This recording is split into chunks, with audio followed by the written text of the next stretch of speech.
Magandang araw mga kababayan, AJ Commentaries po at ngayon po alam na po natin na umiinit na yung mga sagutan ni Senator Alan Cayetano at ganoon din ni Senator Ping Lacson na tila ba lalong naiipit ngayon si Senator Alan Cayetano kasi naman wala naman talagang tigil mga kababayan. Ano po, ang hindi ko maintindihan dito kay Senator Alan Cayetano, kung inyo pong pupunahin, lagi nilang sinasabi yung selective justice na para bang pinag-iinitan sila, pero ang punto doon mga kababayan, bakit ba walang kaso yung ibang mga senador?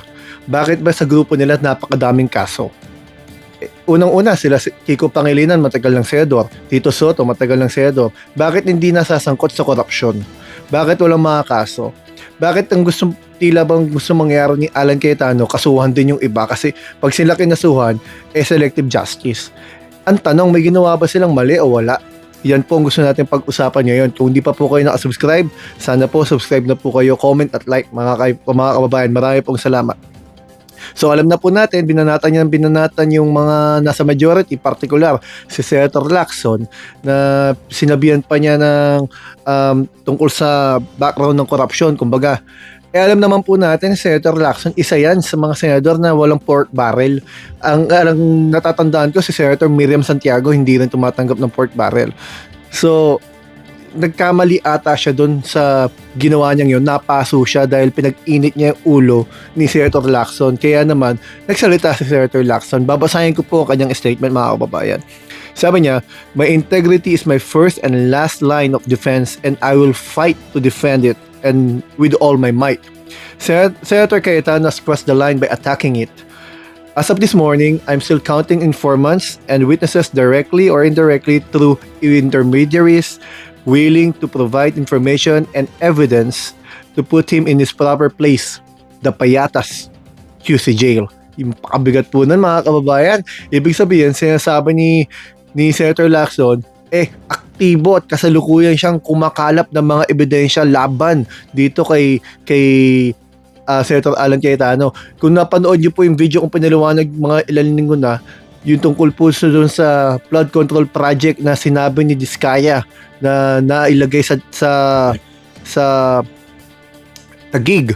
2.6 billion po ata, kung hindi ko ako nagkakamali ng tanda, 2022 at 1.1 billion doon naman sa 2021, mga kababayan. Yan yung mga dinisclose ni Diskaya na nandun na rin ata yan doon sa Blue Ribbon Report na ipinasa ni Senator Ping Lacson, mga kababayan, na hindi pinirmahan ng grupo nito nila Alan Cayetano. Kaya siguro yung nagkaganyan kasi alam niyang may paparating. Kaya nga sabi ni Ping Lacson, wait ka lang. Kumbaga, talaga kasi may ghost May ghost project doon sa Taguig. Sabi nga ni Senator Ping Lacson, may ghost sa Taguig at ganun din yung mga engineer dyan sa Taguig may casino habit katulad doon sa nangyayari doon sa Bulacan, mga kababayan. So malinaw na may investigasyon na inihahanda, kumbaga. Kasi naman ito si Senator Alan Cayetano, hindi natin maintindihan bakit siya pumiyok. Nawiwili sila dun sa ugali nilang pumipiyok Di po ba si Marcoleta kaya nakulong at nakasuhan dahil din pinagkanulo niya sarili niya. Sukat niyo po, mga kababayan, siya nagsabi na tumanggap siya ng 75 million habang siya ay kongresista bago mag-eleksyon. January, bago mag-campaign period. Pasok na pasok sa plunder sa Republic Act 7080, mga kababayan. Pinaliwanag na po natin yan sa nakaraan kong video kung ano mga elemento ng plunder. Ganon din si Robin Padilla, obstruction of justice. Kasi kitang-kita, may video, at di naman niya tinanggi. Di po ba? Ngayon, mga kababayan, ang sinasabi ni Ping Lacson na teka lang, hintay ka lang dyan kasi may ghost project din sa Taguig.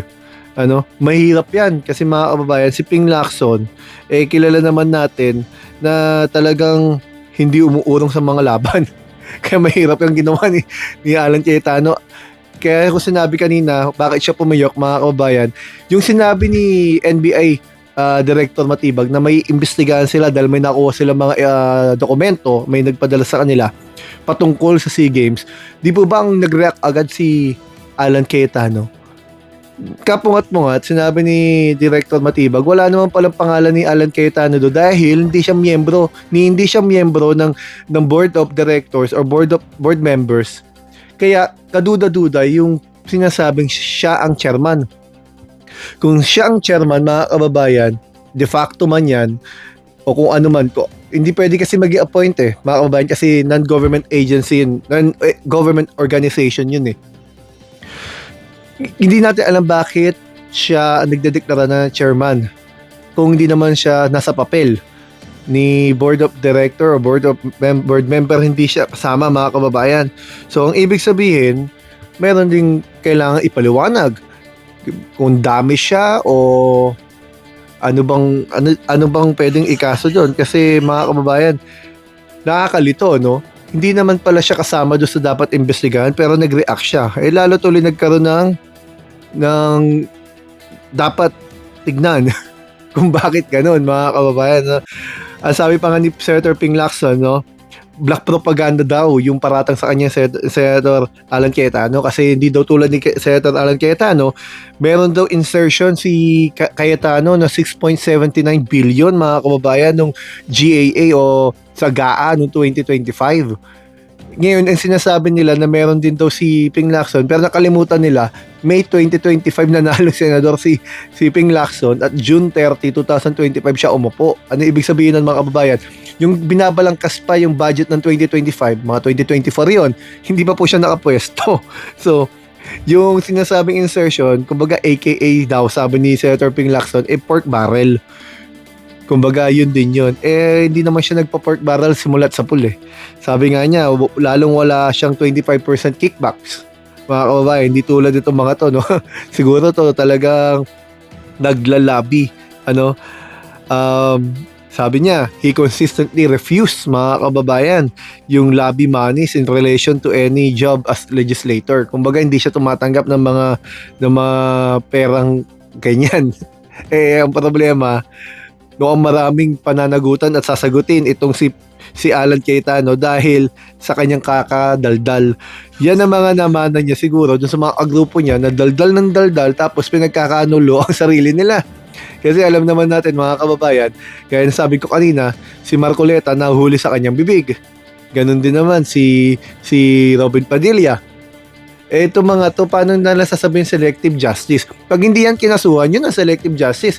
Meron ng criminal na nagsasabi kung paano niya ginawa yung krimen na ginawa niya, tapos hindi kakasuhan. Yun ang selective justice. Yun ang ironic, mga kababayan. Kaya ako, tingin ko rito, mga kababayan, talagang mababawasan ng mga senador dahil makukulong. Dahil agresibo sila magbigay ng mga pananagutan nila sila nagsasabi ng mga bagay kung bakit sila dapat kasuhan. Isipin mo, wala ka naman pala sa papel. Tapos, angking kang chairman ka, umasta kang chairman noon. Bakit? Paano? Anong hidden agenda? Di ba? Yan, marami tuloy siya kailangan ipaliwanag na imbis na wala. Hanggang dito po muna, mga kababayan. Kung hindi pa po kayo nakasubscribe, subscribe na po kayo. Maraming pong salamat, mga kababayan. AJ Commentaries po.